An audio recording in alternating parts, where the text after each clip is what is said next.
Walang sino mang buntis sa malaya magsisilang ng anak. Kung namatay ang anak ko dahil sa kahiyupan ng tatay mo, marapat lamang na maging miserable ang bawat ina dito sa mundo. Alam mo, dapat magpasalamat ka pa nga eh. Dahil hanggang ngayon ay buhay ka pa. Nagsinungaling kayo sa akin. Niloko niyo ako. Masama kayo dahil marami kayong pinatay na inosente.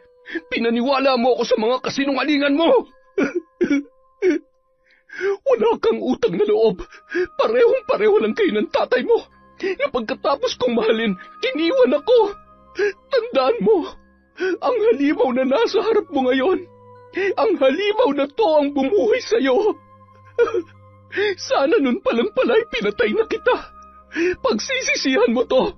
Magsisisi ka! Ilayo mo sa akin yan. Wag! Tama na! Juancho! Anak, tulungan mo ako! Saan ka man magtago, hinding-hindi ka na mabubuhay pa dahil wala ng lunas at kargado ng dasal ang aking mga armas. Patawarin ka nawa sa mga kasalanan mo, ngunit kung pagsasarhan ka ng langit, natitiyak kung pagbabayaran mo sa impyerno ang bawat buhay na kinitil mo. Walang hanggang pasakit na parang pinapatay ka ng paulit-ulit. Taon 2003. Samar. Dapit hapon, abalang nagsisiga ang isang lalaki ng mga naipon niyang dahon mula sa puno ng mangga at langka sa palibot ng kanilang bahay, kasabay ng pagliliparan ng mga alaga niyang manok sa mga sanga, at ang iba naman ay sa mga tagong limliman nito. Abala naman ang buntis niyang asawa sa pagsara ng mga bintana at matapos ay inayos ang natitirang apoy sa loob nang medyo hilaw pang bunot ng niyog at dinagdagan pa ng kamangyan. Ilang beses na kasi yung pinapaalalahanan ng mga kapitbahay tungkol sa gumagalang aswang sa gabi na hindi pa rin matukoy kung sino. May ilan na yung nabiktima, kaya naman hindi mawala ang pag-aalala ng lalaki para sa kanyang mag-ina. Maliban sa mga buntis, ay ilang buwan na ring dumadaing ang mga tao na nawawalan o minsan ay bigla na lamang nakikitang patay ang kanilang mga alagang hayop. Mahal, pumasok ka na sa loob. Ako na mag-aayos niyan. Sige, mahal. Pupunta lang ako sa kusina at maghahanda ng hapunan natin. Huwag mong kalimutang isara ng maayos ang pinto, ha?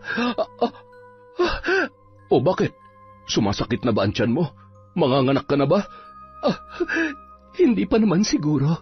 Sumipa lang tong napakalikot mong anak. Kung sakaling manganganak na ako ay wala namang problema dahil kapitbahay lang naman natin si Lola Shoni. Kung sa bagay, sige na, pumasok ka na't delikado na dito sa labas. Mas maigi nang sumusunod at nakikinig sa mga matatanda. Sa sobrang pag-alala ko para sa inyo ng anak natin pati sa panaginip ay binabantayan at nakikipagbakbakan ako sa aswang. Natawa na lamang ang babaeng buntis sa kwento ng kanyang asawa. Sabay dumiretso na yun sa kusina at nagluto ng pagkain na pagsasaluhan nila sa gabing yun. Habang abala sa pagluluto, may narinigan siyang mga kaluskos sa likurang bahagi ng kanilang kusina. Sinilip niya yon sa awang ng kanilang hugasang yari sa kawayan, ngunit wala naman siyang nakita. Mayat-maya naman ang pagsipa ng bata na animoy di mapakali sa kanyang sinapupunan. Hinaplos niya na lamang ang kanyang tiyan at kinausap ang sanggol na animoy naiintindihan naman ang kanyang sinasabi. Habang naghahapunan ay nabanggit ng babae sa kanyang asawa ang kanyang narinig, kaya naman bago matulog ay lumabas pa yon para tingnan kung ano ang meron sa likod ng kanilang bahay.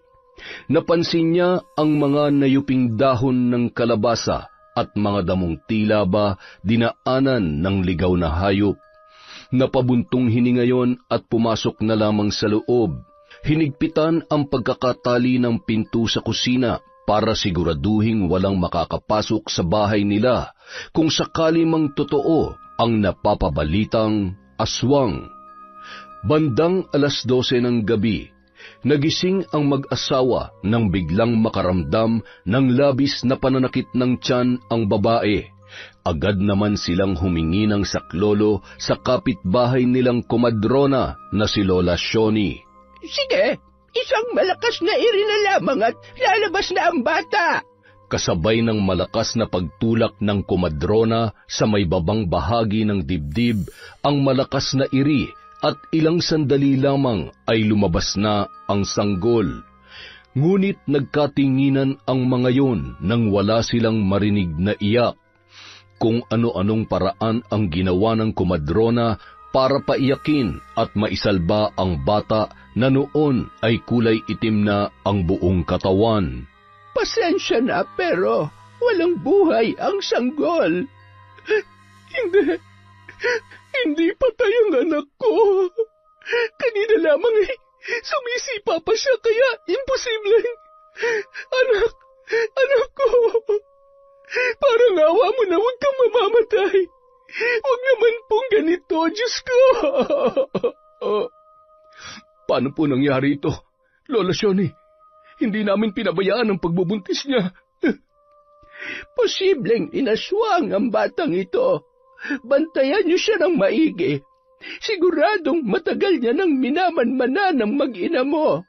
Lumabas ka at humingi ng saklolo.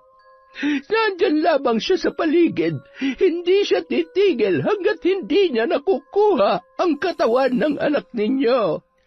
Agad namang sumaklolo ang ilan sa mga kalalakihang kapitbahay na mag-asawa hanggang sa mahuli nila ang isang nilalang na noon ay gumagapang sa ilalim ng kanilang silong. Nang mamataan nila ay biglang nag-anyong itim na aso na nakalabas ang mahabang dila. Pinagtulungan yon ng mga kalalakihan gamit ang iba't ibang armas na kanilang hawak. Hayop kang aswang ka! Salot! Papatayin ka namin! Oh, mag-iingat kayo! Delikado ang kalmot at laway niyan! Dapat sa'yo mamatay! Ay, lintik! Napakabilis siya! Habulin natin mga kasama! Marami mang tama sa katawan, ngunit nagawa pa ring tumakas ng nasabing aswang dahil sa bilis at lakas ng naturang nilalang. Kinaumagahan, nagsimula ng magbahay-bahay ang mga tao upang hanapin ang natitiyak nilang aswang na salarin sa lahat ng mga nangyayaring kababalaghan sa baryong yun. Nay, may mga opisyal ng barangay na umiikot at may hinahanap na aswang. May mga kasamang antingero at albularyo. May batang namatay na namang kagabi dahil daw sa aswang. Anong gagawin natin? Siguradong malalaman nila na aswang tayo. Hindi naman sila maniniwala na hayop ang kinakain natin at hindi tayo... Nay, anong ginagawa mo? Bakit ka nag-empake? Huwag ka na maraming tanong at sinasabi pa. Kailangan na nating umalis bago pa nila tayo maabutan dito. Bilisan mo. Pero Nay, paano mga alaga kong... Nay, sandali lang. Naguguluhan man, sumunod na lamang yon sa kanyang ina na noon ay paika-ika at tila nahihirapan sa paglalakad. Ayos ka lang ba, Nay? May sugat ba kayo? Bakit parang patingin nga? Ano ba naman? Nadali ako ng matalas na bagay sa gubat kaya... Maghihilom din agad yan. Huwag ka mag-alala. Halika na. Kailangan na natin magmadali. Nang gabi ring yon, bumiyahe sila papalayo sa baryo. Kinaumagahan ay nakarating sila sa isang lugar na malayong malayo na sa kanilang pinagmulan. Dito tayo maghahanap ng bagong matutuluyan. Mas ligtas tayo dito. Mahirap nang madamay dahil sa mga walang awang aswang na pumapas lang ng mga tao. Ay, paano na tayo ngayon, Nay? Malayo sa gubat at hindi natin kabisadong baryong to. Marami na ring tao at kabahan dito, Nay. Mas malayo tayo makakagalaw dito, anak. Wala ni isang maghihinala sa atin. Yun nga lang ay, kailangan natin makaisip ng paraan para makakuha ng pagkain at inumin. Di bale, Nay. Maghahanap po ako ng mapapasukang trabaho. Kayo, dito lamang muna kayo sa bahay. Sa tingin ko ay pwede akong tumanggap ng labada para may pang-upa tayo ng bahay. Ano sa palagay mo, anak? Pwede naman po. Kung kaya nyo naman po at hindi kayo mahihirapan. Ay, sana tumagal na tayo dito, Nay. Sana walang aswang dito. Nakakapagod ng madamay dahil sa kasalanan na hindi naman tayong gumagawa. Ay. Nagtanong-tanong ang mag-ina kung saan may bahay na paupahan hanggang sa may nakita silang nakapaskil. Pinupuntahan lamang yon ng katiwala para linisan. Sakto namang dating ng isang binatilyo na malayo pa ay nakangiti na. Magandang umaga po sa inyo. Naghahanap po ba kayo ng maupahan? Pwedeng-pwede po kayo dito. Mag-iisang taon na pong bakante ang bahay na yan. Kami po ng lolo ko ang katiwala. Nasa ibang bansa na po kasi yung may-ari. Medyo luma na pero matibay pa naman po. May parte nga lang po ng bubong na tumutulo kapag umuulan. Pwede ko bang malaman kung magkano ang renta kada buwan? 2,000 lang po. Ano, gusto niyo po ba? Wancho, anak, kaya ba natin? Sige ho, Nay. May nakatabi pa naman ako dito. Pwede nating ibigay bilang paunang bayad. Ayos! Sige na ho. Tumuloy na po kayo. Tutulungan ko po kayo maglinis. Ay, siya nga po pala. Yan lang po ang gamit ninyo? Wala po kayong... Ay, hindi bali na nga. Pwede nyo pong gamitin yung mga naiwang gamit dyan. Salamat sa'yo. Kiko! Kiko po ang pangalan ko. Kiko, ako si Nora at ang anak ko naman si Wancho. Sige ho. Kayo na hong bahalang mag-ayos dito sa loob ng bahay. Eto po ang susi. Ako na po magwawalis sa labas. Konti lang naman ang linisin dito. Wancho, tulungan mo na lamang siya magwalis sa labas at napakarami pa namang nalaglag na mga dahon ng puno. Patuloy sa pakikipagkwentuhan ang binatilyong si Kiko. Sa noon ay seryoso sa pagwawalis na si Wancho. Ay, pambihirang mga dahon to. Mukhang hindi tayo matatapos nito. Pagkawalis mo may malalaglag naman na bago. Ay, siya nga pala, Wancho. Saan kayo nanggaling? Tsaka, bakit napili niyong dito manirahan sa lugar namin? Naghahanap kasi ako ng bagong trabaho. Napeste kasi yung mga pananim ko sa bukid, kaya... Trabaho? Teka, sakto! Pwede ka dun sa pinapasukan ko, sa meat shop ni Lola Linda. Naghahanap siya ng kasamahan namin. Simpleng trabaho lang yun. Tutulong sa pagkatay, pagtadtad, at tagakilo ng karne. Kaya siguro dito kami dinala ng mga paa namin ni nanay dahil maliban sa bahay, ikaw din ang magiging susi para makahanap ako ng trabaho. Ngayon pa lang nagpapasalamat na ako, Kokix. Naku, walang anuman yun. Masaya ako na makatulong sa inyo ng nanay mo. Bago umalis si Kiko, iniabot ng mag-ina ang paunang bayad sa bahay. Natuwa naman ang mag-ina sa kabaitang ipinakita ng binatilyo. Bandang 5:00 ng hapon, naglalakad-lakad si Wancho para maghanap ng mabibilhan ng pagkain. Mula sa di kalayuan ay sakto namang nakakita siya ng talipapa na malapit lamang sa kanilang inuupahan. Bumili siya ng laman at baga ng baboy. Kusa namang nagbigay ng dugo ang nagbabantay doon sa pag-aakalang dinuguan ang iluluto ng binata. Ayan, dinamihan ko na. Mas masarap ang dinuguan kapag maraming dugo. Ilamas mo yan sa nyog at pigaan mo ng kalamansi para hindi malansa. Dami ng dayo sa lugar namin ah. Ikaw, ngayon lang kita nakitang bumili dito. Oho, maraming salamat po dito. Walang anuman, Pogi. Balik ka ulit bukas ha. Araw-araw may bagong katay. Nakangiting tumango at tumalikod rin agad ang binata. Nagkatinginan pa ang ilang mga dalaga na nag-uumpukan sa isang kanto na animoy humanga sa pagiging magandang lalaki ni Wancho. Pasimple na lamang ngumiti ang binata sa mga yon at nagpatuloy sa paglalakad. Pagdating sa bahay, naabutan niya ang kanyang ina na nagsasara ng mga bintana. Pagkatapos ay masaya nilang pinagsaluhan ang mga binili ni Wancho. Hindi pa man natatapos sa masarap nilang pagkain, ay bigla na lamang may tumatawag sa pangalan ni Wancho at kumatok ng 3 beses. Nagmamadaling inayos ng binata ang sarili at lumabas. Hindi naman magkanda-ugaga si Aling Nora kung saan ilalagay ang mga karne na nakalapag sa mesa. Nang lumingon siya, nakita niya ang isang timba na walang laman at nagmamadaling sinilid yun doon. O Kiko, ikaw pala. Anong sa atin? Galing ako kina Lola Linda. Sinabihan ko siya na kailangan mo ng trabaho. Mag-umpisa ka na raw bukas. Hinay-hinay lang kasi. Mukhang sarap na sarap ka dyan sa chicharon na kinakain mo ha. Pwede bang Tumakbo na yon papunta sa kusina, kaya natataranta namang sumunod si Juancho. Sakto namang katatapos lamang magpunas ng mesa ni Aling Nora at hawak ang kulay itim na basahang lumang damit na ipinampupunas niya. Itinago niya yon sa kanyang likod. Agad na kumuha ng baso si Kiko at binuksan ang gripo, sabay uminom ng tubig. Tinapik-tapik pa niya ang dibdib noon na animoy may nakabara, sabay nakahinga ng maluwag ang binata. Ano bang nangyari sa'yo, iyo? Pasensya na ho kung nagulat ko kayo. Muntik na ho akong mamatay dahil sa chicharon na to eh. Ang sarap po kasi. Gusto niyo po ba?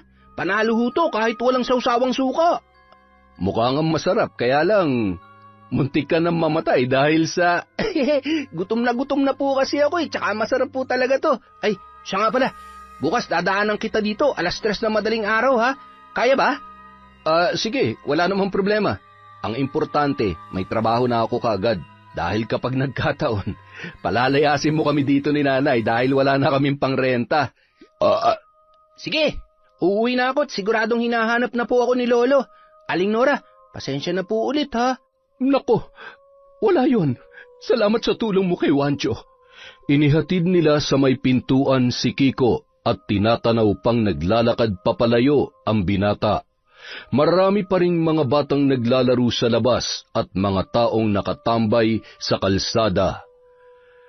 Ay, muntik na tayo doon, Nay. Buti na lang nailigpit nyo kaagad. Kailangan talaga nating magdoble ingat. Huwag natin silang bibigyan ng dahilan para maghinala. Hindi rin tayo mahihirapan na makabili ng pagkain, lalo na ngayong nataon na sa katayan ka ng baboy magtatrabaho. Kailangan mo lang pigilan ang sarili mo. Huwag kang gagawa ng bagay na ikapapahamak natin. Oo naman, Nay. Gusto ko na rin mamuhay ng malaya sa gulo at takot dala ng pagkatao natin. Pasensya ka na, anak. Mula bata ka ay ito na ang buhay na kinamulatan mo.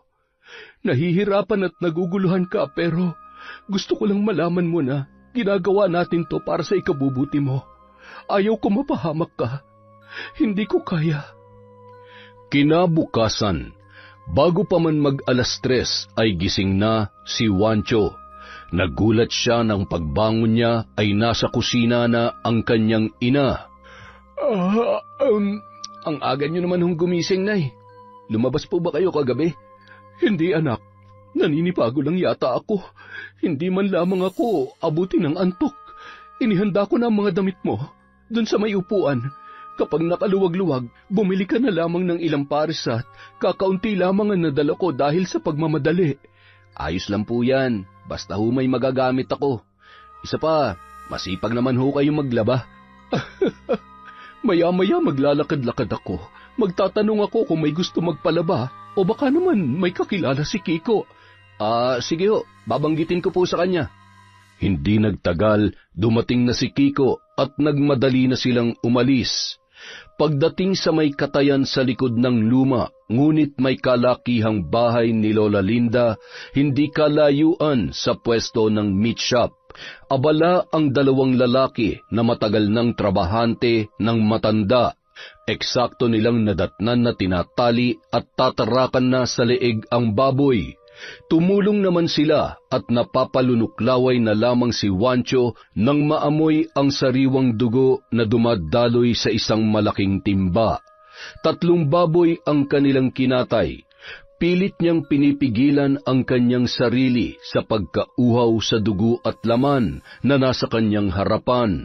Pinagpapawisan ng malamig at hindi maipagkakaila dahil patuloy lang ang pagtulo noon sa kanyang muka at braso. Ano, Totoy? Mukhang ninervyos ka yata. Masasanay ka rin. Kailangan medyo alerto at mabilis tayo ha. Tuturuan ka namin na maayos at huwag ka rin mahihiya magtanong kung kinakailangan. Oo nga, huwag ka mahihiya sa kahit sino sa amin dito. Masaya't nagtutulungan kami. Dahil kapag may pumalpak na isa, damay-damay tayong lahat. Kung may dapat kang katakutan, si Lola Linda yun. Medyo may kasungitan at kapag puro kakapalpakan, siguradong tatamaan ka ng pandigma ang tungkod niya. kapag nandito yun, trabaho lang. Walang gaanong kwentuhan dahil naririndi siya sa kapwa niya maingay. Kaya kung may tao man na siguradong mahihirapan, ako yun. Nagtawanan na lamang ang mga lalaki kasabay ng pagbukas ng pintuan sa kusina. Hala, sige. Magkwentuhan at magtawanan kayo para abutin kayo ng liwanag dyan. Oh, buti pumasok na ang baguhan. Anong pangalan mo, Pogi? Ako po si Wancho. Magandang umaga po, Lola Linda. Mas maganda pa ako sa umaga. Sana ganito kagwapong mukha nakikita ko sa tuwing umaga at mukhang mabango. May naamoy na naman akong... umagang-umaga ay nagkakalat ng lagim. Magbubukas na ako ng meat shop at sumunod na lamang kayo doon, Wancho at Kiko. Yung laman loob dyan sa panghuling baboy ay huwag ibebenta ha. May paggagamitan ako niyan. Agad na tumalikod ang matanda at dumaan sa likod na bahagi ng bahay papunta sa meat shop. Aba, mukhang malinaw ang ihi ngayon ni Lola. Sigurado kakapadala lang ng mga anak niyang nasa abroad. At mukhang crush pa yata tong si Wancho. Nako, magkaribal na kayo ni Kiko ngayon sa puso ni Lola Linda. Maya-maya lamang, ikinarga na ng dalawa sa kariton ang mga baboy na hiniwa sa tig-2 parte. Ang mga laman loob naman ay lilinisin pa ng ibang mga trabahante at ipapahabol na lamang sa tindahan. Pinagtulungan nila yung itulak hanggang sa makarating sa meat shop. Natuwa naman ang matanda na pinagmamasdan ang bawat kilos ng baguhang si Wancho. Maya-maya, nagpaalam na rin ang matanda at nagbilin na lamang sa dalawa kung ano ang mga dapat gawin. Hanggang 10:00 lamang sila magtitinda sa nasabing pwesto sa araw-araw. Kung minsan ay babalik sa katayan kung may ipag-uutos pa ang matandang babae. Arawan ang bayad at binibigyan pa sila ng pang-ulam na karne ni Lola Linda. Maraming salamat po dito, Lola. Meron din diyang laman loob at dugo. Kung gusto mo ay bibigyan kita. Kaunti lang naman ang kakailanganin ko dito para sa aking lulutuing hapunan. Ikaw, Kiko, gusto mo rin ba? Naku po, gustuin ko man po ay bawal naman po yan kay Lolo. Salamat na lamang po, Lola. Buti naman kung ayaw mo. O siya, kay Wancho na lamang ito. At yung isang supot ng dugo, dalhin mo na rin. Laking pasasalamat ni Wancho na sa kabila ng pagiging istrikta ng matanda ay hindi maipagkakaila ang pagiging matulungin at mayroon niyong mabuting kalooban. Habang naglalakad pa uwi bago maghiwalay ng daanan sina Wancho at Kiko, na pagkwentuhan nila ang matanda. Kiko, buti na lang mabait si Lola Linda. Kinakabahan ako kanina habang nagbabantay siya. Mabait naman talaga yun, tsaka hindi yun madamot. Alam mo, dyan na yan yumaman sa pagtitinda ng karning baboy. Ang kwento nga niya sa amin, yung 5 niyang anak, lahat na pagtapos niya dahil dyan sa negosyo niyang yan. Nakakaawa lang na ngayon matanda na siya ay naiwan na lang siya mag-isa dito sa probinsya. May mga asawa na raw kasi, yung 3 nasa Maynila, tapos yung 2 naman nasa ibang bansa. Yun nga talaga mahirap kapag matanda na. Maiiwan na mag-isa dahil may kanya-kanya ng pamilya, mga anak. Pero depende naman yun sa mga anak niya. Buti nga, hindi sakitin yung matandang yun eh. Sa 2 taon ko na nagtatrabaho sa kanya, ni minsan hindi ko pa nakitang nagkasakit yun. Sanay sa trabaho at negosyo.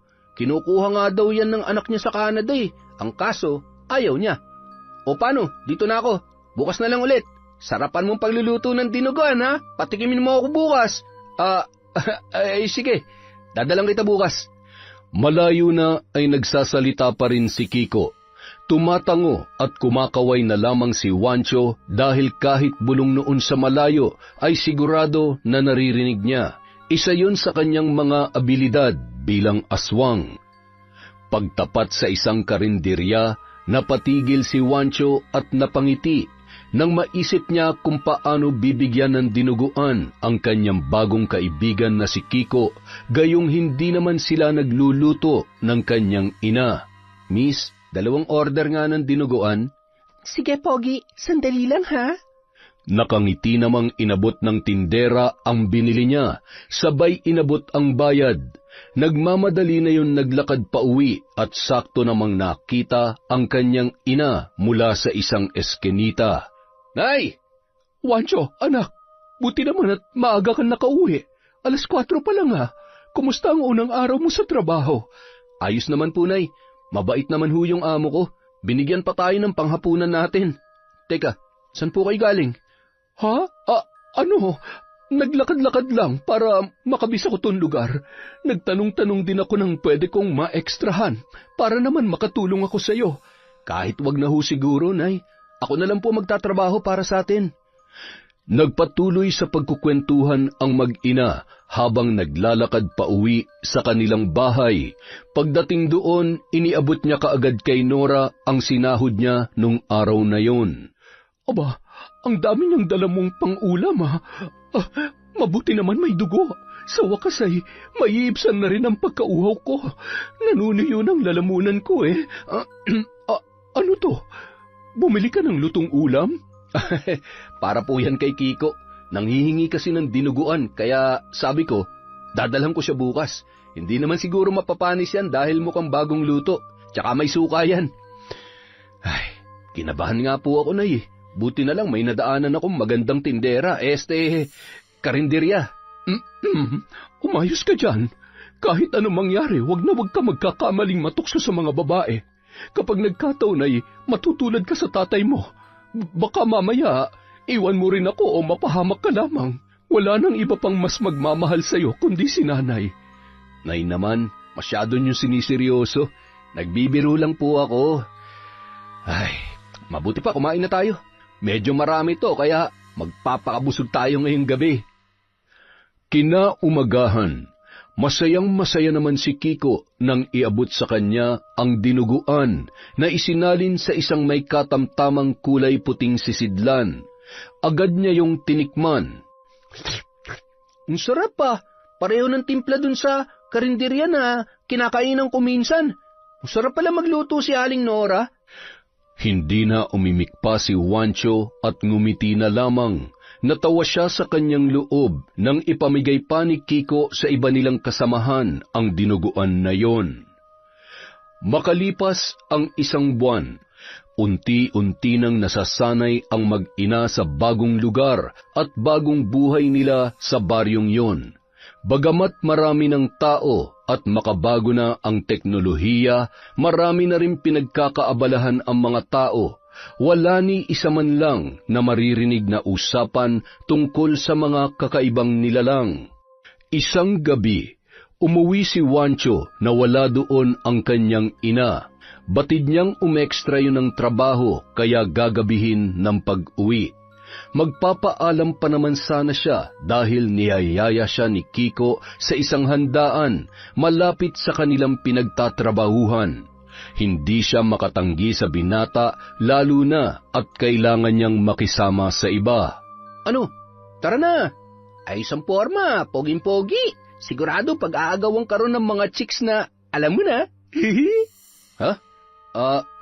Wag na lang kaya akong sumama. Baka kasi magalit si nanay at hanapin ako pag-uwi. Hindi ko naabutan sa bahay. Baka mag-alala yun kapag... Ay, hindi ka na bata, pre. Tara na. Paminsan-minsan, kailangan rin mag-happy-happy. Ihatid na lang kita mamaya at tutulungan magpaliwanag sa nanay mo. Wala nang nagawa pa si Wancho para tumanggi sa kanyang kaibigan. Yun ang unang pagkakataon na makikisalamuha siya sa maraming tao. Pagdating sa lugar, agad siyang ipinakilala ni Kiko sa mga naroon at masaya naman siyang binati ng mga yon. Pasimple niya pang itinatapon sa ilalim ng mesa ang pagkain na iniaabot sa kanya. Buti na lamang may isang babae na lumapit at nakipagkwentuhan na animoy interesadong-interesado sa binata. Muli namang binalikan ni Kiko ang kaibigan nang makita na nilapitan yon ni Rita. Pre, naubos mo na ba yung pagkain mo? Kiko naman, dun ka nga. Alam mo kahit hindi na kumain tong kaibigan mo, mabubusog na siya sa kagandahan ko. Di ba, Wancho? Napaka-pogi naman talaga nito. Lagot ka sa akin mamaya, iuwi kita sa bahay. Rita, huwag mong pakikialaman yung kaibigan ko ha. Mabait yan, tsaka hindi pa nagkaka-girlfriend. Ito naman, wala naman ako masamang balak dito sa kaibigan mo. Mabait kaya ako. Hoy, Wancho ha, huwag ka nagpapapaniwala dyan sa kaibigan mong bansot. Bansot ka dyan.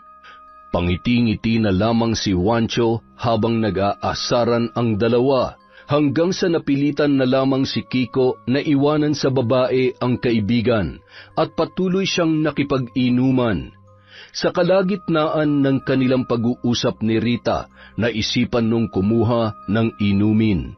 Hindi natanggihan ng binata ang pangungulit ng babae, hanggang sa hindi niya na namalayan na tuluyan na siyang tinamaan ng kalasingan.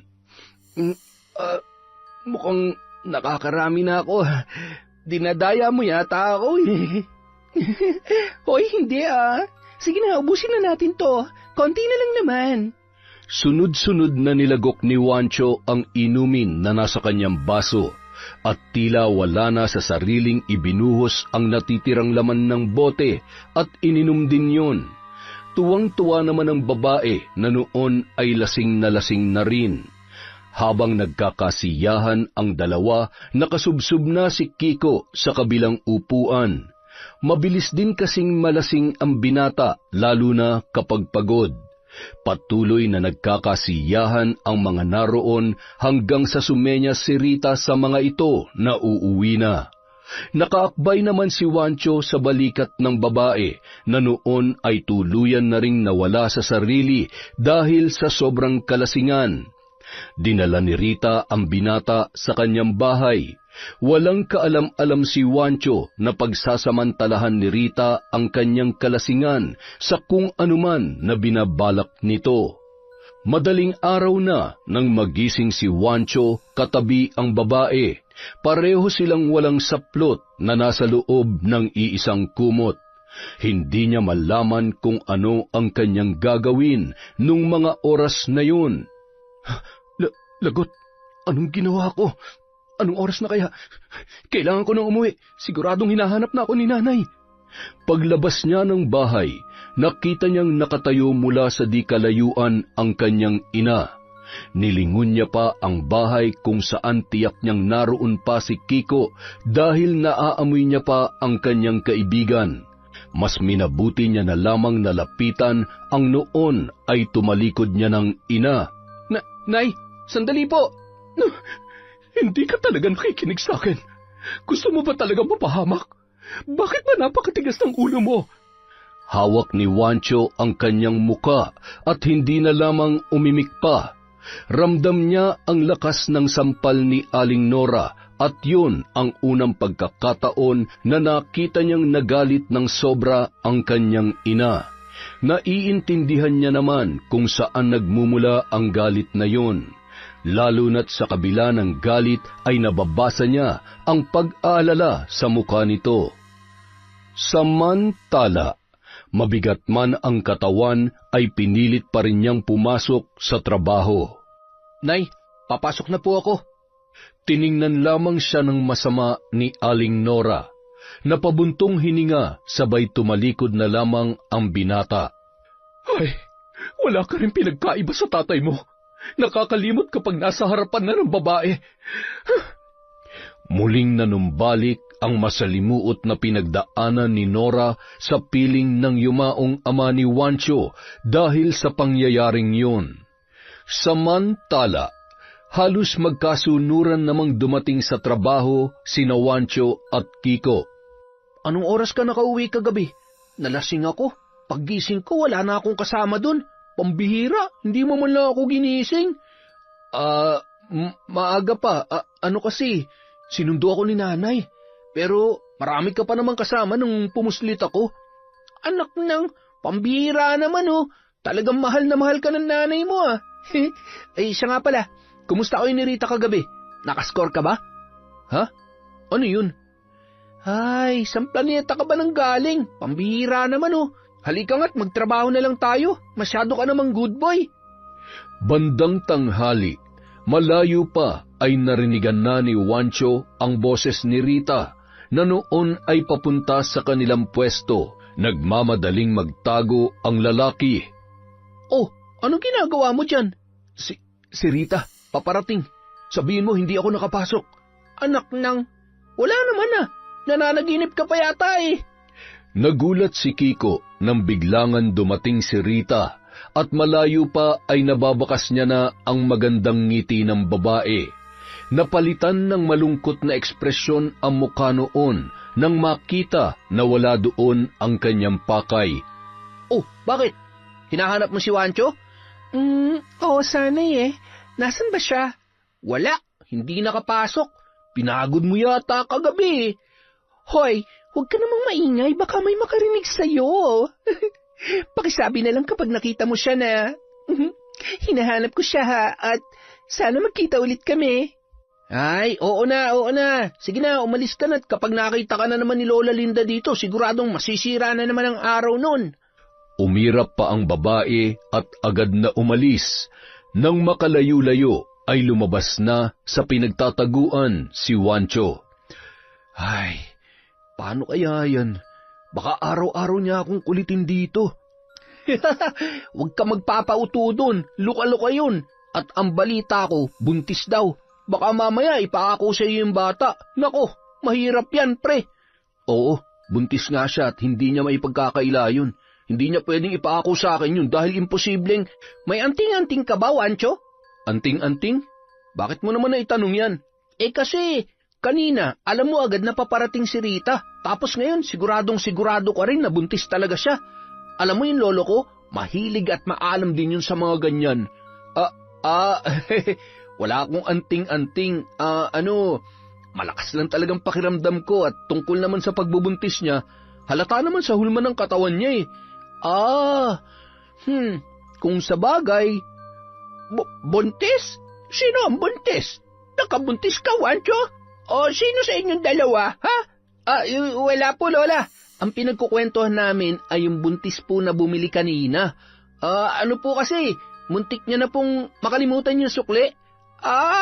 Ayos lamang yon. Huwag lang yung pagbabayad ang makakalimutan at siguradong malulugi tayo. Siya nga pala. Ibalot mo nga yung atay na natitira at iuuwi ko.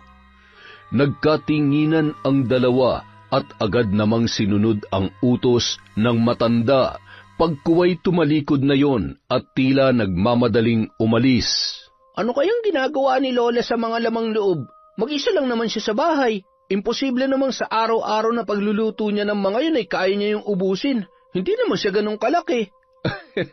Ikaw talaga, pati ba naman yung pinuproblema mo? Ay, malay mo may mga alaga siyang hayop, mga aso o di kaya pusa.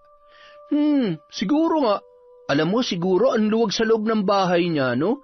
Hindi pa kasi kami nakakapasok dun eh. Nung minsang kinuwento ko yun kay Lolo, ang sabi niya sa akin, baka daw may lahing ano si Lola. Ano? Aswang. Aswang? Imposible namang walang aswang dito. Sabi ni Lolo, namumuhay din daw sila bilang mga normal na tao. Meron daw masama at meron ding mababait. May alam ka pala tungkol sa mga aswang? Siguro, parang tao din naman sila. Lahat naman na nilalang dito sa lupa ay malayang mamuhay. Kung minsan nga lang, mas pinipili nilang lamunin ang kasamaan. Kaya maraming buhay ang nadadamay. Pagkatapos isara ang kanilang pwesto, ay pinasama sila ng matandang babae sa bahay nito. Pinagbuhat pa kasi sila ni Lola Linda ng malalaking tapayan na binili niya papunta sa may kusina. Yun ang unang pagkakataon na nakapasok sila sa bahay ng matanda, ngunit hanggang kusina lamang. Palingon-lingon, sabay napapasinghot si Wancho sa kakaibang amoy na nanunuot sa kanyang ilong. Matapos nilang ilagay ang tapayan sa tapat ng isang malaking pinto sa may kusina, iniabot ni Lola Linda ang sahod nila. Pagkatapos noon ay pinauwi na rin sila ng matandang babae. Saan kaya yung gagamitin ni Lola Linda? Malamang imbakan ng tubig o di kay wala na siyang paglagyan ng pera. Tara na, umuwi na tayo. Susuyuin ko pa yun, nagtatampo ko nanay. Ay, ikaw kasi. Bakit ako? Hindi ka ba nag-enjoy kagabi? Ano, ha? Aminin. Pagdating sa bahay, agad nang inilagay sa mesa at tinakpan ng isang malaking palanggana ang dala niyang karne na magsisilbing hapunan nung gabing yun. 1 o 2 beses lamang siya nagdadala ng laman loob at dugo. Kung minsan naman, bumibili na lamang sila sa iba para hindi sila mahalata. Dahil nasa sentro sila, marami namang bilihan doon. Ilang sandali pa, agad na pinuntahan ni Juancho ang kanyang nanay sa silid nito. Nagmano siya, sabay malungkot na tinitigan ang hindi niya mabasang ekspresyon ng kanyang ina. "Galit pa rin kayo sa akin, Nay. Pasensya na ho, hindi na po mauulit." Ay, at sa tingin mo, hahayaan ko pang mangyari ulit yon? Kumain ka na. Ayan ang damit mo, magpalit ka. Hindi niyo po ba ako sasabayang maghapunan? Ay, wala pa akong ganang kumain. Tirahan mo na lamang ako kung gusto mo. Matulog ka na pagkatapos mong kumain at hindi ka nalalabas kung sakaling mangyayain ka ni Kiko. Nay, huwag niyo hong pagagalitan si Kiko, ha? Wala naman po siyang kasalanan dun sa nangyari. Bakit ko naman siya pagagalitan? Hindi naman niya hawak ang isip mo. May sarili kang pag-iisip at desisyon.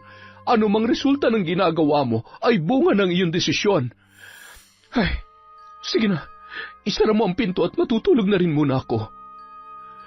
Makalipas ang 1 linggo, naging matabang pa rin ang pakikitungo ni Aling Nora sa kanyang anak na si Juancho. Iniintindi na lamang yon ng binata, lalo na at may kasalanan naman talaga siya. Isang umaga, naisipang daanan ni Kiko sa bahay si Juancho para sabay na lamang silang pumasok. Hindi na siya makapaghintay pa na ikwento sa kanyang kaibigan ang tungkol sa nangyari sa kanilang kapitbahay. Grabe, nakakatakot. Kasi wala man na nakakaalam kung sino may gawa nun dun sa babae. Maraming sugat sa katawan na hindi matukoy kung kalmot ba yun o saksak. Malalim kasi. Tapos yun tiyan talagang nakakalat at wala na yung sanggol. Hindi malaman kung anong may gawa nun.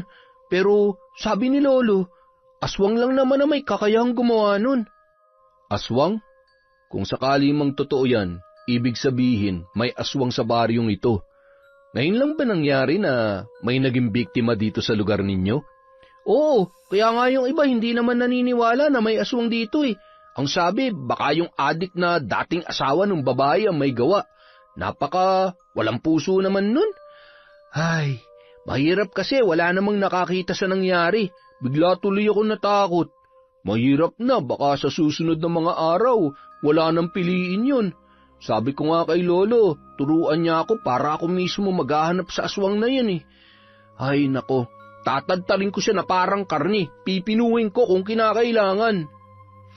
Hindi naman mapalagay si Juancho nung araw na yon. Iniisip niya kung sino ang aswang na may kagagawan noon. Kinakabahan na naman siya na maaaring nasa panganib na naman ang kanilang buhay, kaya hindi magtatagal ay kakailanganin na naman nilang umalis. Lalo pang nadagdagan ang kanyang mga alalahanin nang bumalik si Rita at nagtatatalak. Agad naman siyang nagtago at walang planong harapin ang babae. Alam kong nandyan ka. Huwag mo akong pagtataguan, Juancho. Pagkatapos na nangyari sa atin, bigla ka na lamang... Arem, anong ginagawa mo dito, babaeng kalapate? Ano, litong-lito ka na ba sa kung sino ang ama niyan dinadala mo? Alam mo yan ang mahirap sa makakating katulad mo. Kung kani-kanino ka nagpapakamot, wala ka nang natitirang kahihiyan, kaya ayan, dito ka pa talaga mag-e-eskandalo sa tindahan ko. Aalis ka o ipapabarangay kita. Lahat na lang ng mga naging tauhan ko ay tinikman mo. Uutakan mo pa si Juancho. Bago pa yan dumating dito ay nagdadalang tao ka na. Hindi na nahiya. Ganon? Pakailamera ka talaga kahit kailan. Aray, bitawan mong kamay ko. Ano ba? Akala mo kaya mo ako? Baka pagsisihan mo sa oras na dumampi sa balat kong kahit dulo ng daliri mo. Umalis ka na bago pa maubos ang pasyensya ko. Patakbong umalis ang babae na animoy takot na takot sa tingin at mga binitawang salita ng matanda. Samantala, nung mga oras na yon.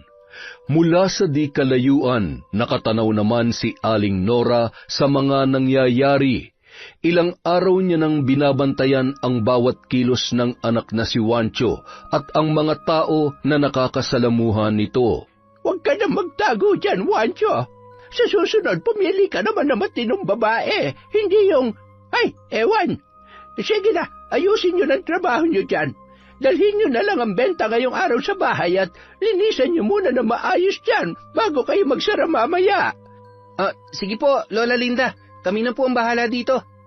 Matapos ang kanilang trabaho ay agad na ring umuwi ang magkaibigan. Nakangiti naman si Aling Nora nang matanawan ang kanyang anak. Natitiyak niyang laman loob at dugo ang bitbit noon. Hindi ka nagalit, Nay? Akin na yung bitbit mo para makakain na tayo at makapagpahinga ka na. Pasensya ka na, anak. Alam mo namang nag-aalala lamang ako para sa iyo. Gumaan na ang pakiramdam ng binata nung gabing yon. Matagal niyang hinintay na manumbalik ang mga ngiti sa muka ng kanyang ina. Bago matulog, lumabas yon sa may kusina. Bilog na bilog ang buwan. Naalala niya na kung nasa liblib na lugar lamang sila ay malaya silang makakapagpalit anyo at makakapaghanap ng sariwang pagkain sa gubat. Mula nang sila'y lumipat sa bagong tirahan, kapag kabilugan ng buwan ay nilalabanan niya ang kanyang sarili sa puwersa na mahirap pigilan. Ramdam niya ang init ng kanyang katawan habang tinitingala ang liwanag ng buwan. Kapansin-pansin ang paghaba ng kanyang mga kuko sa kamay at paa. Butil-butil na pawis ang noon ay tumutulo sa kanyang buong katawan. Hindi niya maiwasang umalulong kasabay ng mga aso sa ilang mga kabahayan. Nung mga oras na yon, isang malaking itim na aso ang lumundag sa isang bintana. Ilang minuto pa ang lumipas pagpasok ni Juancho sa loob ng bahay ay ngumiti pa siya na tumingin sa pintuan ng kwarto ng kanyang ina bago pumasok sa kanyang silid at natulog na. Matapos magpalit ng damit, agad naman nang nakatulog ang binata. Samantala, hindi mapakali si Rita sa kanyang higaan. Kahit anong paypay niya ay tila ba hindi man lamang naiibsan ang init na kanyang nararamdaman nung mga sandaling yon. Ay, ano ba naman yan? Gabi na nga ako naligo pero bakit napaka-alinsangan? Nakailang palit na ako ng damit Kainis! Napatigil yon sa pagdaing nang marinig niya ang kalampag sa kanyang bintana at tila ba mga kalmot sa dingding ng kanyang bahay, nayari sa tabla at matitibay na kahoy. Sino yan? May tao ba dyan? Pwede ba kung nandyan ka para manakot? Pwes hindi ako natatakot sa'yo. Kung talaga matapang ka, doon ka kumatok sa pinto. Pagbubuksan kita. Ilang segundo lamang, 3 malalakas na pagkatok ang kanyang narinig. Sinindihan niya ang kandila sa may sala dahil naputulan na naman siya ng kuryente. Wala kasi siyang pambayad. Hindi pa rin kasi siya binibigyan ng sustento ng totoong ama ng batang nasa kanyang sinapupunan. Agad naman niyang binuksan ang pintuan. Sa halip na tao ay isang malaking aso ang bumungad sa kanya. Agad siyang sinunggaban ng nilalang na yon. Unang sinakmal ang kanyang leeg, dahilan para hindi makahingi ng tulong ang babaeng buntis na nasa 3 buwan pa lamang ang tiyan. Ilang sandali pa, bumalik sa normal na anyo ang aswang at nakangising hinahawakan ang tiyan ng babae.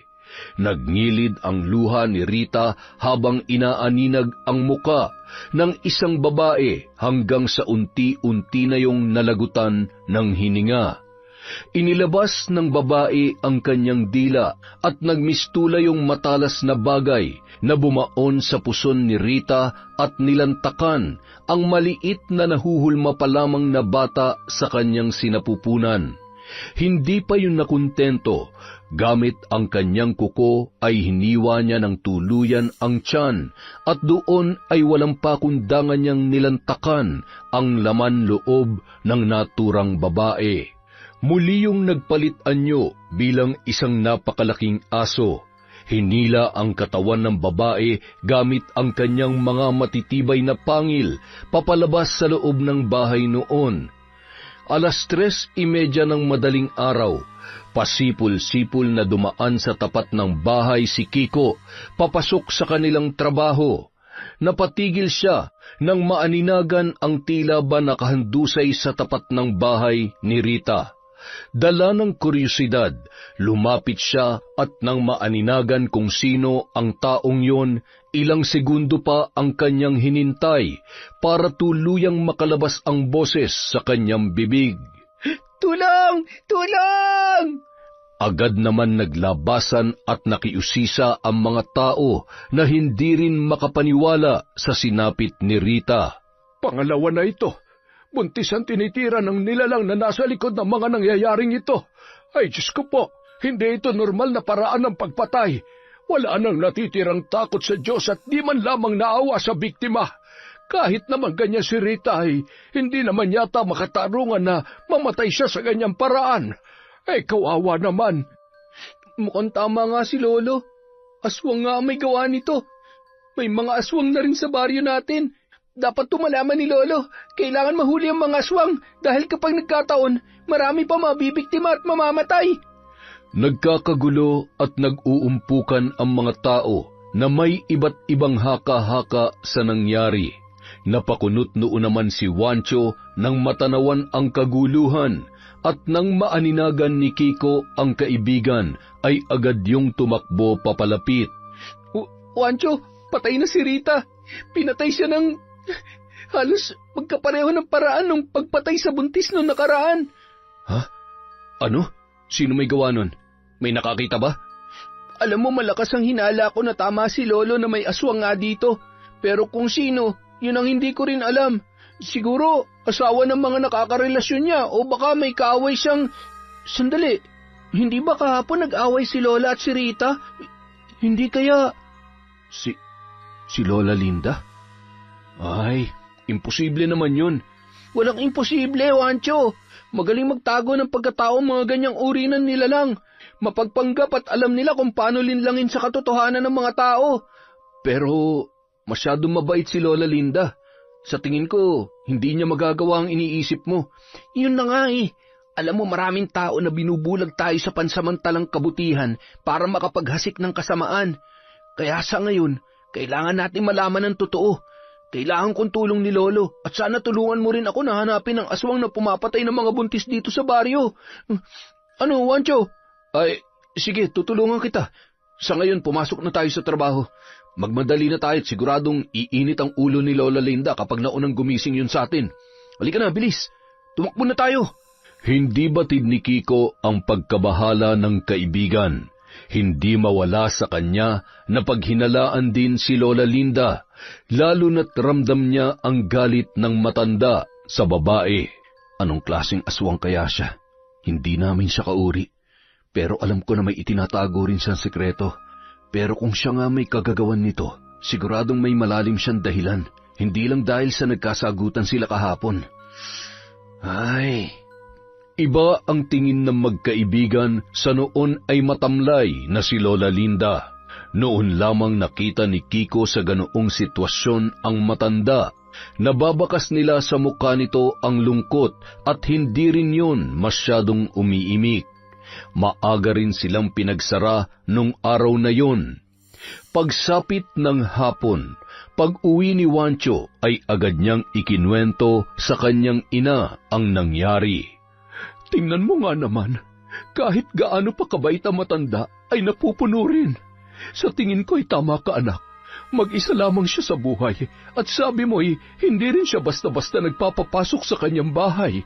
Posibleng may malaking kasalanan ng babaeng yun sa amo ninyo. Kung sakaling hindi siya aswang, maari rin namang dayong aswang na dito naman naisipang mambiktima. Ay...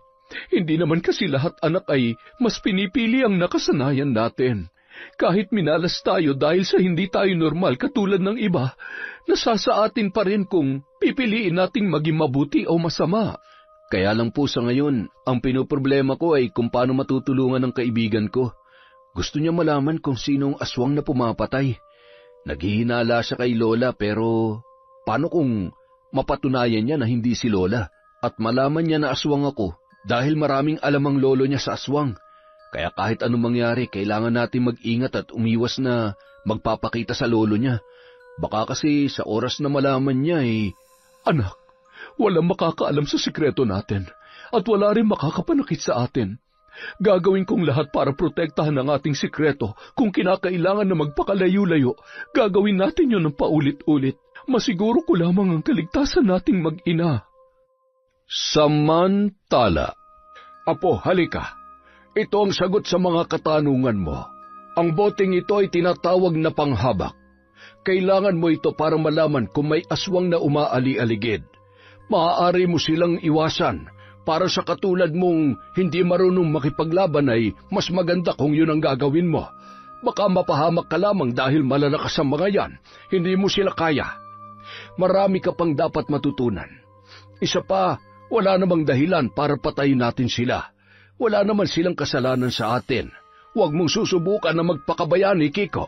Dahil kapag napuruhan ka, tatamaan ka pa sa akin. Paano naman po yung mga susunod na biktima? Mas maawa ka sa sarili mo. Akala mo naman kaya mong patayin ang mga yan na parang lamok lamang. Huwag matigas ang ulo, Kiko. Ay. Samantala, dahil sa kagustuhan ni Wanchong sagutin ang kanyang haka-haka ay naglakad-lakad siya ng gabing yun habang nababatid niya na mahimbing nang natutulog ang kanyang ina. Sa labas ng bahay ng matanda ay nakikiramdam at nagmamanman ang lalaki. Pumunta siya sa may gawing likod. Nakahanap siya ng pagkakataon na mag-anyong pusa at lumusot sa isang butas papasok sa kusina. Nadatnan niya ang matanda na may bitbit na timba at may hawak na susi. Sa loob ng kwarto, nakita niya ang mga naglalakihang tapayan. Mga alaga ko, alam kong nagugutom na kayo. May dala akong pagkain, kaya lumabas na kayo riyan. Lumundag ang tatlong nilalang mula sa tapayan. Kakaiba ang mga itsura noon kesa sa karaniwang aso at kambing, ngunit may pagkakahawig ang mga yon. Paatras kong maglakad at walang kasing sayang nilantakan ang dalang karne na inilagay ng matandang babae sa sahig. Busugin niyo ako ng swerte at kayo naman ay bubusugin ko ng... Napatigil ang tatlong sigbin nang maramdaman ang presensya ni Wancho na nagmamasid bilang isang malaking itim na pusa. Lumabas ang mga yon sa kanilang silid na animoy naislantakan ang pusa na noon ay namumula ang mga mata. Sandali! Saan kayo pupunta? Bumalik kayo sa tapayan, ngayon din. Pati pusa ay gusto ninyong patulan para naman kayo mga ginugutom. Ay... Nagmamadaling tumakbo si Wancho bilang isang pusa papauwi sa kanila. Napatigil siya nang makarinig ng tili mula sa isang bahay. Kasunod ng sigaw na yon ay nakita niya ang isang pamilyar na nilalang na tumatakbo papalayo. Nakiramdam siya sa paligid at nang lumabas ang lalaki ay humihingi yon ng saklolo sa mga kapitbahay. Tulong! Tulungan niyo kami! Ang asawa ko! Duguan yun at maraming kalmot sa muka at sa kanang braso. Agad naman nagsilabasan ang mga tao para tumulong. Nakakatakot na dito sa lugar natin. Pangatlo na to at hanggang ngayon ay hindi pa rin nahuhuli ang kung sino may gawa nito. Kawawa naman. Kabuwanan na sana ay nangyari pa ito sa kanya. Walang kasing bilis na kumaripas ng takbo si Wancho at umuwi sa kanilang bahay. Pagdating doon, agad niyang binuksan ang pinto ng silid ng kanyang ina. Bakas sa mukha noon ang pagod at humahalimuyak pa ang amoy ng batang sanggol na nilantakan noon. Nay, kayong pumapatay sa baryong ito? Anong sinasabi mo dyan? Huwag na kayo magsinungaling pa. Nakita ko kayo. Kitang-kita ng dalawang mata ko na kayo ang lumabas mula sa bahay na yon. Bakit? Ano ba nangyayari sa inyo? Kailan pa yan? Bakit nyo ginagawa to? Dahil walang sino mang buntis sa malaya magsisilang ng anak. Kung namatay ang anak ko dahil sa kahiyupan ng tatay mo, marapat lamang na maging miserable ang bawat ina dito sa mundo. Ikaw, dapat magpasalamat ka pa nga eh. Dahil hanggang ngayon buhay ka pa. Pinalaki kita at inalagaan na parang tunay kong anak. Habang ang nanay at tatay mo hanggang sa ngayon ay nangungulila pa rin sa'yo. At habang buhay silang mangungulila at masasaktan dahil sa pagkawala mo. Siguro nga, hindi ka na nila hinahanap dahil natitiyak kong ang alam nila, matagal na kitang kinain. Hindi mo ko... Paano mo nagawa sa akin to? Sino mga magulang ko? Sino? Maraming taon na ang nakalipas mula nang malaman ng ama ni Juancho ang totoong pagkatao ni Nora. At sa takot na siya mismo ang maging biktima, ay walang paalam siyang umalis at nagpasyang tuluyan ng iwanan ang babae. Lingid sa kaalaman ng lalaki na nagdadalang tao si Nora noong panahon na yon. Nagulat na lamang siya nang mabasa ang iniwang sulat ng lalaki. Sa sama ng loob ay nakunan ang babae. Yun ang naging dahilan kung bakit inilaan niya ang panahon niya para muling hanapin ang lalaking nag-iwan sa kanya sa loob ng 3 taon, hanggang sa matagpuan niya yon na may bago ng kinakasama. Wala siyang mapaglagyan ng sakit at galit nang makitang masayang-masaya ang ama ni Juancho sa piling ng bagong babae na napili nitong makasama, at higit sa lahat ay nagdadalang tao na rin yun. Isang araw matapos ipanganak ay sinugod niya ang mag-asawa sa bahay at kinuha ang inosenteng sanggol. Wala man lamang nagawa ang mga yon para ipagtanggol ang kanilang sarili at iligtas ang anak nila sa aswang na si Nora. Patuloy sa paghagulhol si Juancho at masayang-masaya naman si Nora na inaalala kung paano niya nakuha ang batang kinilala siya bilang isang tunay na ina. Ano ba? Tumigil ka na sa kakaiyak. Ayaw mong tumigil, ha? Sige, total gutom naman na ako. Mas mabuti pang kainin na kita. Dahil ipinagkait sa akin ng mga magulang mo ang pangarap kong pamilya ngayon. Hindi rin sila magiging masaya. Dahil papatayin din kita. Ano ba? Anong tinitingin mo, ha? Huwag mo akong ngingitian ng ganyan dahil kahit katiting na awa, hindi ko dapat maramdaman sa'yo. Wala ka rin karapatang mabuhay sa mundo. Napahagulhol na lamang si Nora nung mga sandaling yun. Hindi ako dapat kamuhian, kundi ang mga magulang mo. Dahil silang dahilan kung bakit ako nagkakaganito. Kung naniniwala kang ako na ang pinakamasamang nanay sa mundo, sana noon pa'y pinatay na kita. Sana hindi kita inalagaan. Sana matagal na kitang hinayaang mapahamak. Nagsinungaling kayo sa akin. Niloko niyo ako. Masama kayo dahil marami kayong pinatay na inosente. Pinaniwala mo ako sa mga kasinungalingan mo. Paano ako naging aswang? Paano ako naging halimaw na katulad mo? Ano naman ang silbi kung hindi ka magiging halimaw na katulad ko? Wala kang utang na loob. Parehong-pareho lang kayo ng tatay mo. Na pagkatapos kong mahalin, iiwan mo rin ako. Tandaan mo, ang halimaw na nasa harap mo ngayon, ang halimaw na to ang bumuhay sa'yo. Sana noon pa pala ay pinatay na kita. Pagsisisihan mo ito. Pagsisisihan mo. Nanlilisik ang mga matang umalis ang kanyang kinikilalang ina sa loob ng mahabang panahon. Hindi mawari ni Juancho ang sakit na nararamdaman nung mga oras na yon. Hindi siya pumasok sa trabaho. Magulo ang isip at hindi niya rin alam kung ano ang dapat gawin. Samantala, ano kaya nangyayari kay Juancho? Bakit hindi siya pumasok? May sakit kaya ang batang yun? Ay, kawawa naman. Siguro kailangan na natin magdagdag ng trabahante para may araw na makakapagpahinga ang iba sa inyo. Mahirap nga lamang humanap ng matino at mapagkakatiwalaan. Ay, baka kapag nagkataon ay may pakain ko pa yun sa mga alaga kong sigbin. Ho? May alaga po kayong sigbin? Oo, huwag ka maingay at sikreto lamang natin yon, ha? Ang mga yan, matagal na sa akin. Pampaswerte lamang.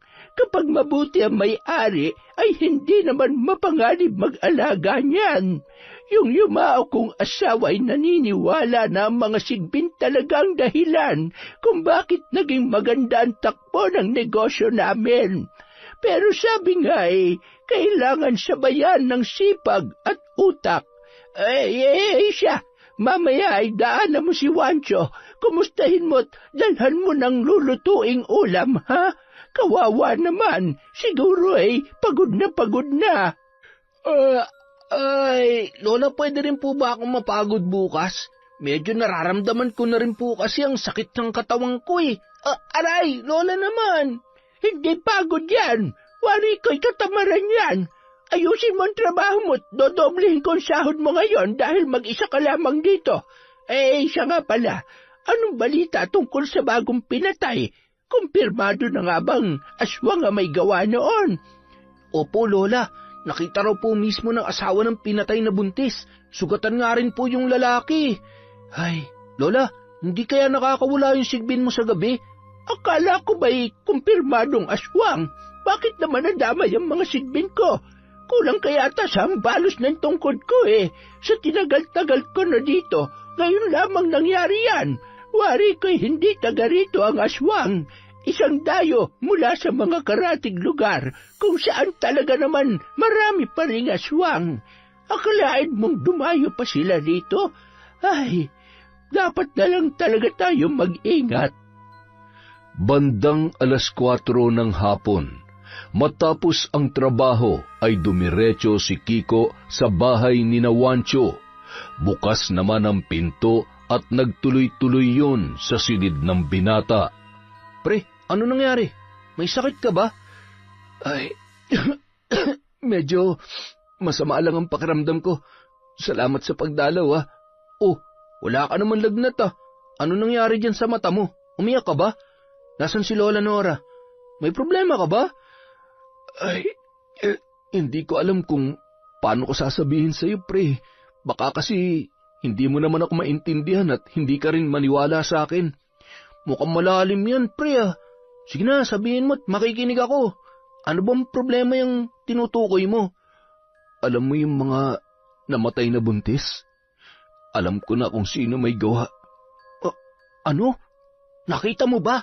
Sinaktan ka rin ba niya kaya ka umiiyak? Si nanay. Ano? Ibig sabihin, aswang yung nanay mo? Mahirap paniwalaan pero oo, aswang siya, pre. At pati na rin ako. Ha? Ikaw? Aswang ka rin? Huwag ka matakot. Hindi ako masama at hindi kita sasaktan. Hinawahan niya ako ng pagiging aswang niya. Hindi siyang totoo kong ina dahil ninakaw niya lang pala ako mula sa mga totoo kong magulang. Sinubukan ko magbantay kagabi. Hindi ko sinasadyang makita siya mula dun sa bahay ng pinatay na buntis. Nagkasugatan kami at sinabi niya sa akin ng totoo bago siya umalis. Ano ba naman to? Seryoso ba? Totoo ba to? Binabangungot lamang ako. Ay! Nasa panganib ang mga taga rito. Kailangan natin tumulong para pigilan siya. Baka kasi lalo pa siyang magalit at pumatay pa. Ayoko nang may madamay pa sa galit niya sa akin at sa mga totoong magulang ko. At saka, kapag hindi siya tumigil, siguradong pati siya mapapahamak din. Kahit anong mangyari, nanay ko pa rin siya, Kiko. Naiintindihan kita, pre. Pero huwag ka magpapatalo sa pagmamahal mo sa kanya dahil kapag nagtuos uli kayo, baka mapatay ka na niya. Kung gusto mo pa makita ang totoo mo mga magulang, kailangan mo manindigan sa kung anong tama. Kahit masakit at mahirap, kailangan mong tanggapin ang katotohanan na ginamit ka lang niya para makapaghiganti. Huwag ka mag-alala, tutulungan ka namin ni Lolo. Sandali lang, bakit parang mainit ang bulsa ko? Aswang ka nga. binigay sa akin to ni Lolo para malaman ko kung may aswang sa paligid. Ay, teka, sigurado kang hindi mo ako sasaktan, ha? Tsaka, siya nga pala, yung dinuguan. Hindi nyo naman hinaluan ng kung ano yun, di ba? Ay, ang totoo niyan, binili ko lang talaga yun dun sa karinderya. Ay, sigurado ka, ha? Ayaw ko maging aswang. Baka mamaya bigla na lang din akong mauhaw sa dugo ng tao. Ay, naku po, Diyos ko. Huwag naman po sana. Nung mga oras na yon, isinama ni Kiko ang kaibigan sa kanilang bahay. Sa unang pagkakataon, nagkita ang kanyang lolo Tolome at ang kaibigan niyang si Wancho. Ops, diyan ka lang. Huwag ka magkakabaling pumasok sa bahay ko. Hahampalusin kita nitong buntot pagi. Lolo, hindi po siya masama. Kaibigan ko ho siya at hindi niya ho tayo magagawang saktan. Siya ho at yung nanay niyang nangungupahan dun siya. Mga aswang ang pinatira mo sa bahay natin na yon. Inang mahabagin naman, Kiko, oo. Lolo, pasensya na po kayo.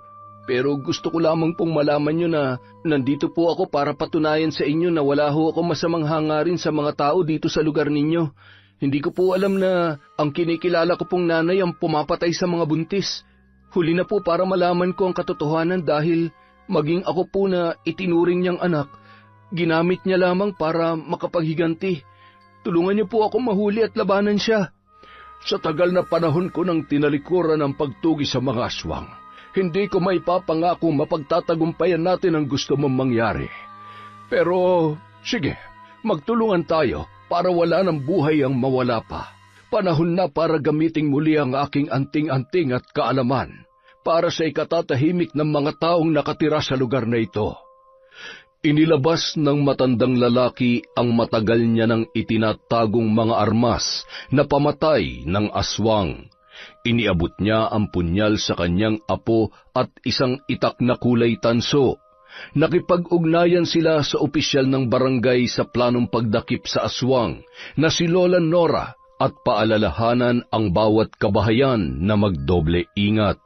12:00 ng gabi, patuloy sa paglalakad ang tatlo nang biglang may humarang sa kanila na isang malaking itim na aso.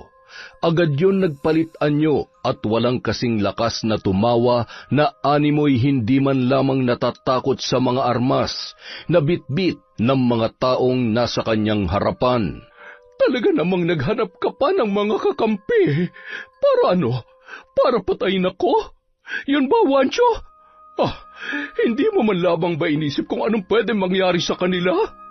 Ano kaya kung lapain ko na ang bawat parte nitong kaibigan mong... Bitawan mo ako! Hindi mo sa akin makukuha ang punyal na ito! Hindi pala, ha? Ano, lalapit kayo o ako mismo magtatarak ng punyal na ito sa hambog na lalaking ito? Nay, tama na. Bitiwan mong kaibigan ko. Gusto niyong gumanti sa mga magulang ko? Sige, patayin niyo ako. Ako ang saktan niyo at mangako ka sa akin na hindi ka na mananakit ng mga inosenteng tao. At sino ka para utusan ako, ha? Wala akong pakialam sa kanila. Hindi mo ako pwedeng diktahan sa kung ano ang dapat kong gawin, Wancho. Papatay ako hanggat gusto ko. Walang sino man ang makakapigil sa akin. Matapang ka masyado, ha? Sige, tingnan na lang natin kung kakayanin mo ang pangmalakasang anting-anting na kahit demonyo'y kayang paluhurin. Hawak ang kanyang kwintas. May mga inuusal na salita ang matanda na unti-unting nagpahina sa aswang na babae. Ilayo mo sa akin yan. Wag, tama na. Wancho, anak, tulungan mo ako.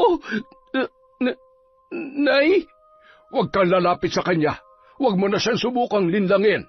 Nababasa ko ang takbo ng isip at plano mo. Hindi ka magtatagumpay dahil ngayong gabi magbabayad ka na sa lahat ng mga kasalanan mo. Napakarami mo na palang pinatay. Masyado ka nang nagpatalo sa galit, sakit at kasamaan dyan sa puso mo. Lolo, sandali lang ho. Nay, sumuko ka na lang. Marami pang paraan para magbago at talikuran ng... Wancho, isasama kita hanggang kamatayan. Nang makita ni Kiko ang nakaambang mahahabang kuko ni Nora, ay tumakbo siya at hihilahin na sana ang kanyang kaibigan. Wancho! Wag!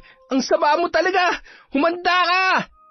Nagmamadali siyang dinampot ang punyal at itinarak yun sa likod ng babaeng aswang. Kasunod noon ay ang 3 hampas ng buntot pagi sa likod noon na mas lalong nagpahina at nagpahiyaw kay Nora. Muling dinampot ni Kiko ang punyal. Gigilitan niya na sana ng leeg ang babae nang mabilisan niyong nagpalit anyo at kumaripas ng takbo. Saan ka man magtago, hinding-hindi ka na mabubuhay pa dahil wala ng lunas at kargado ng dasal ang aking mga armas. Patawarin ka nawa sa mga kasalanan mo, ngunit kung pagsasarhan ka ng langit, natitiyak kung pagbabayaran mo sa impyerno ang bawat buhay na kinitil mo. Walang hanggang pasakit na parang pinapatay ka ng paulit-ulit. Nakarating yon sa paanan ng isang bundok, malapit sa isang malalim na ilog. Ramdam na ramdam niya ang bilis ng panghihina habang gumagapang sa mabatong bahagi. Unti-unting sumasagi sa isip niya ang masasayang sandali na kasama ang nag-iisang lalaki na minahal niya sa kanyang buhay. Tumatak sa kanyang isipan na dahil sa pagmamahal na yon ay tuluyan na siyang nabulag sa kasamaan. Ngunit sa huling sandali ng kanyang buhay, napagtanto niya na si Juancho, ang batang pinagkaitan niya ng masaya at malayang buhay kasama ang mga totoong magulang nito, ang nagpatunay sa kanya ng totoong pagmamahal. Patawarin mo ko, Diyos ko. Sana'y bigyan niyo ng pagkakataon na mabuhay si Juancho. Mahal ko siya. Minahal ko siya sa kabila ng lahat. Patawarin mo ko, anak. Sana'y mailigtas ka pa nila. Dumanak ang dugo sa batuhan. Kasabay ng pagkalagot ng kanyang hininga ay ang malakas na buhos ng ulan. Unti-unting tumaas ang tubig hanggang sa matangay ang katawan ng babae. Pinagtulong-tulungan naman ng mga kalalakihan na buhatin ang katawan ni Juancho papunta sa bahay ng maglolo. Juancho, lumaban ka. Hindi ka pa pwedeng mamatay. Marami pa tayong baboy na kakatayin, uy. Hanapin pa nga natin yung nanay at tatay mo, eh. Mahanap natin sila, kaya lumaban ka. Tumabi ka nga, Kiko. Hindi pa yan mamamatay. Lumayo-layo ka't ayaw ko nang nagagamot ako ng natataranta. Hinubad ng matanda ang isa sa kanyang mga kwintas at isinuot yon sa binatilyo. Ilang sandali lamang nagkamalay na si Juancho. Si nanay, magpalakas ka muna. Kailangan mo ring tanggapin na nakatakdang mangyari ang mga bagay na ito para malaman mo ang kwento sa likod ng pagkatao mo. Maaaring mahirap dahil minahal mo siya at kinalala bilang tunay mong ina. Ngunit sa kabilang banda, wala nang mas masaya pa kung makakasama mo ang totoo mong mga magulang na matagal nang nangungulila sa'yo. Pre, napulot ko ang kwintas na ito. Sa tingin ko, isa to sa makakatulong sa atin para mahanap sila. Kung ang babaeng ito ang nanay mo, yung katabi niya, yun ang tatay mo. Marahang pinagmasdan ni Juancho ang kwintas na may hugis puso at sa loob noon ay mayroong 2 larawan. Kung makikita ko silang muli, matatanggap kaya nila ako?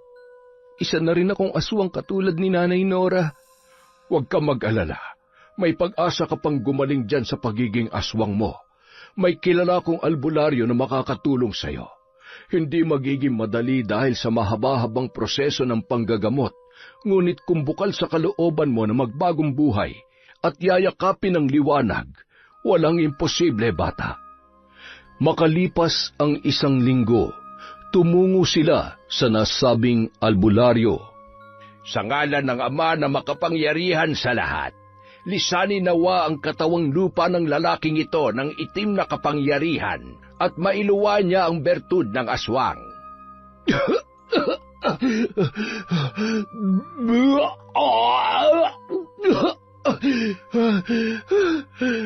Kailangan nating sunugin ang batong ito. Malaya ka na, iho. Isa ka na ulit normal na tao. Tinapik ng albularyo ang likod ni Juancho na animoy humanga sa ipinakitang tapang ng binata. Masayang-masaya ako at unti-unti na nating nagagawa ang ating mga plano. Hindi ko alam kung paano magpapasalamat sa inyo ni Lolo. Ang dami niyo nang naitulong sa akin. Maraming salamat talaga, Kiko. Huwag mong isipin yun. Magkaibigan tayo. At ang tunay na magkaibigan, nagtutulungan ng walang hinihinging kapalit. Magpahinga ka muna at malayo-layo pang biyahe natin pauwi. Siguradong nag-aalala na sa atin si Lolo. Makalipas ang 6 na buwan, sa wakas ay natagpuan na nila ang lugar kung saan naninirahan ang kanyang mga magulang. Magandang araw po. Ako po si Kiko at siya naman po si Wancho. May kilala po ba kayong Nora?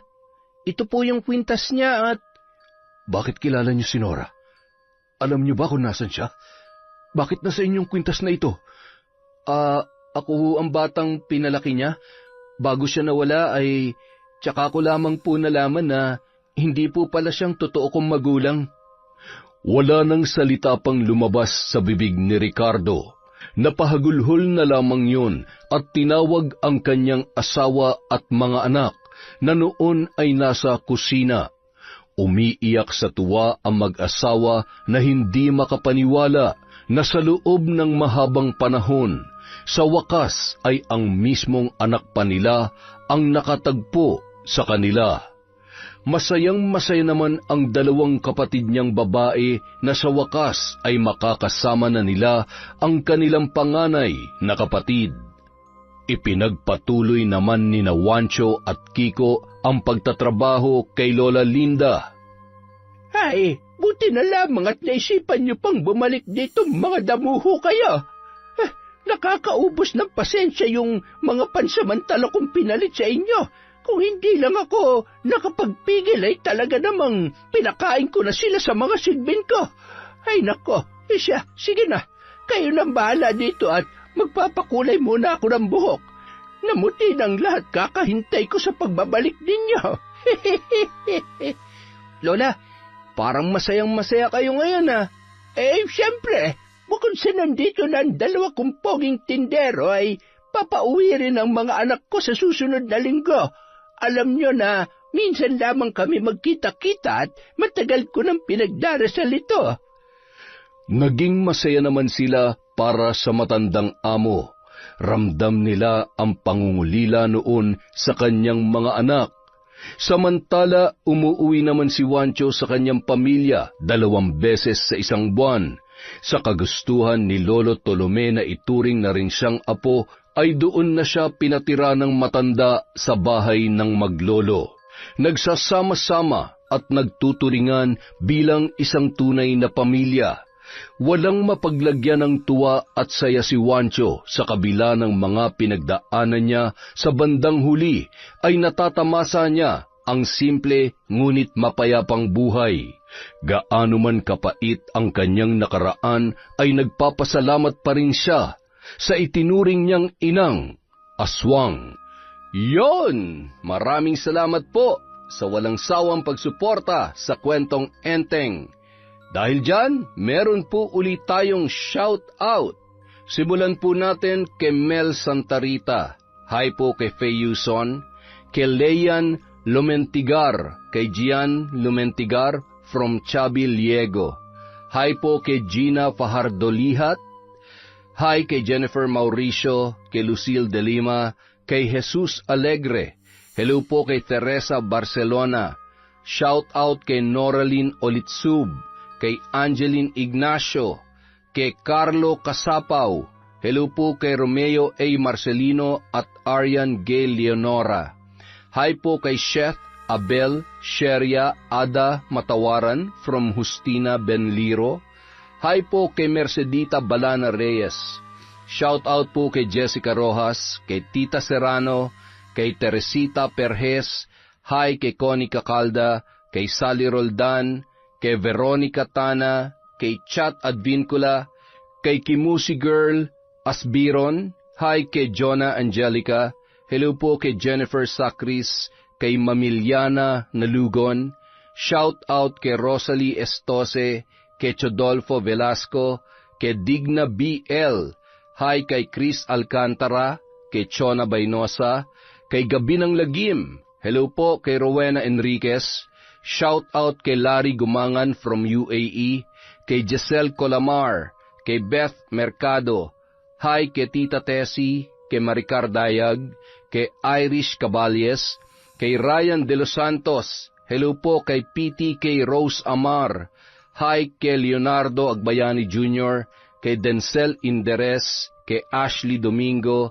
Shout out kay Delia Hoxing, Alfreda Alano, sa mga nakikinig sa Town Square, sa Daan Bantayan, at kay Jenaline Rodrigo. Hi po kay Shobe TV. Hi kay Gay Somodio, kay Cheryl Olpus, kay Lilia Bautista. Hi kay Marites at Benson Sumanting. Hello po kay Endring Montuerto, kay Venus Ravas, kay Sakinia TV. Hello po kay Zairab Sharif. Hi po sa Tidoy family from Alma Tidoy, kay Mavis Tempest. Hello po kay Salvi Isubol, kay Edita Ganigan, kay Imelda Cervantes. Shout out kay Evelyn Reyes sa Galedo family from Rai, Active Worms, Marilina Cervantes. I Love Traveled, kay Jubongs at Amihan Kabodbod. Hi kay May Mags, kay Dores Orpeza, Antonio Orpeza, kay Johan at kay Joseph, kay Ray, Billy, Jenny May at Lucy Buendia, kay Rani Viray. Hello po kay Jaya, Genevieve, Bernadette, Marjorie at Aljon from General Trias Cavite. From Jessie Pangadiin, hello po kay Emelita, kay Crisgel Mamado, kay Asodisen Serila, kay Adi Larico. Hi sa De Vera family, kay Mr. and Mrs. Chalet at Junior from LV De Vera. Hi kay Amiyong, kay Cataleja Soto, sa Gonzales of Calibo Aklan from Celia Gonzales, kay Hana Maylin Sesgundo. Hello po kay Mariam Duca. Hi kay Gina De Gracia, kay Myra Bantayan, kay Vanieza Samson, kay Ces Ann Danau family at Gideo Danau from Lin Bakay, kay Josie Aniban, kay Jessamay Liawas, kay Desiree De Los Santos, Virginia Pontillas, Sonia Sebrero from Diana Barrera, kay Elaine Quemada, kay Florence Gervasio, kay Messiah Hud Masukat, kay Alma Naong, kay Blue 90, kay Kay Alcazaren, kay Donna Barcoma, Marites Villanueva, Earhart The Great Vlog, kay Myra Bantayan, kay Gemstone Claro, kay Elaine Cadiente. Hi kay Monica Nieves, kay Gemma De Ocampo, at Emrose Strong OFW. Maraming salamat po sa walang sawang pagsuporta sa Kwentong Enteng.